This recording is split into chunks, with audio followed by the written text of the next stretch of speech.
Hi, this is Roger Nix with the Upstate Home Team here at Keller Williams Realty. And even though it's still kind of hot outside, it's time to start thinking about preparing your house for those fall and winter invaders. So you can check out what this video that I'm calling Rodents, Snakes, and Bats, oh my. And we'll give you some details in the video.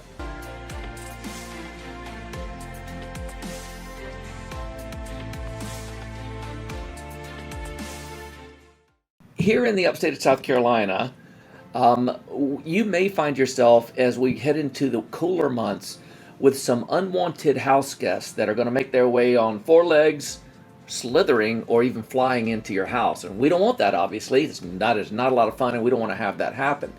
So I'm going to talk with you about the what, the where, the when of these unwanted house guests coming in.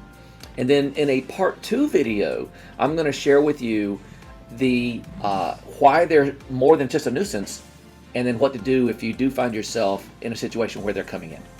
So let's start with rodents.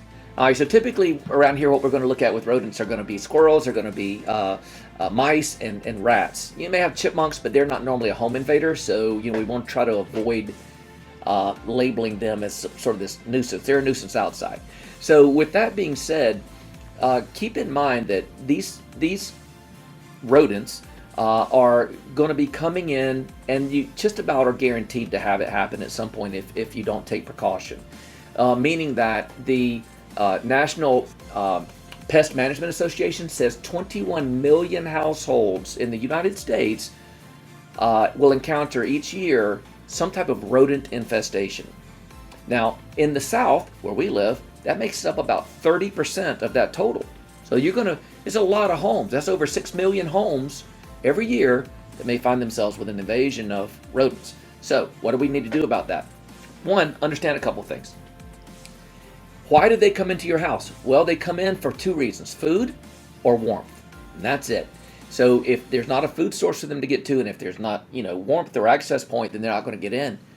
But they're crafty. A mouse only needs a space the size of a dime to be able to get into your house. A rat only needs a space the size of a quarter. Now, a squirrel, about 2 inches. But think about it. Anywhere there's a gap, if they can get on your roof or access your chimney, they will chew. Any of these rodents will chew their way in, and so they're going to create lots of issues around that. Rodents aren't particular about how they get in. They just want to get in. So let's talk about snakes. All right, snakes will really only try to get into your house if they have access to predominantly food. Now, I've often heard it said, maybe you have too, that there is the only good snake is a dead snake, and I know a lot of people live that way, and I get it. So what I'll say about this is just the Department of Natural Resources here in South Carolina says we have 38 snake varieties, and only 6 in the entire state are venomous. However, if you live in the upstate of South Carolina, really, there's only one, and that's the copperhead that we tend to kind of keep a lookout for. They're very common. If it is maybe you're in the mountain areas, it could be a timber rattler.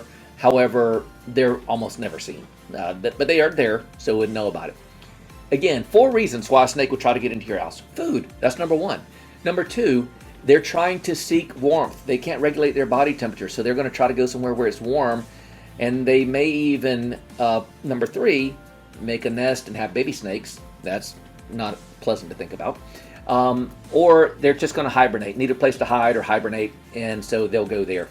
So the odds of you running into a venomous snake are not high in terms of the number of snakes. However, it's worth thinking about guarding against and not having any issues around. Now, what about bats? Okay, so bats conjure all sorts of negative stuff, right? I mean, we've been programmed. We've got Dracula. All right, he could turn into a bat. You've got Cujo, who actually killed people after getting rabies because he was bitten by a bat. And all of Disney characters in bats, they're always villains. So we kind of have that. In fact, only Batman had a positive outcome after an encounter with bats. So with that said, we don't like them. We don't want them, and we definitely don't want them in our house. However, they're really a pretty good thing. Out of everything on the list, bats are actually pretty good to have around. Why? Well, one, if you like margaritas, they are the number one primary pollinator of the agave plant in the wild. They can be your friend. The second reason why is, at least here in South Carolina, is they control the pest population, insect population, to a point that it actually saves the agricultural industry $115 million a year in pesticides. So they actually are doing us some good there as well. Does it mean you want it in the house? No.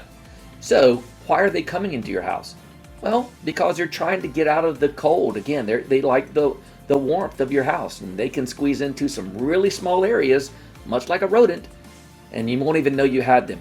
Because they like to live in colonies, you could end up with a large colony of bats in your attic if they go undetected. So in the next video, the part 2, we're going to talk about, if you run into these issues, how do you get rid of them? How do you prevent them in the first place? And why in the world do they create such a problem? As always, we thank you for watching the video. We want you to tune in next time to get part 2. And give us a like on YouTube. Subscribe to the channel. We've got lots of great content there for you guys on all things real estate in the upstate of South Carolina. Take care and have a great day.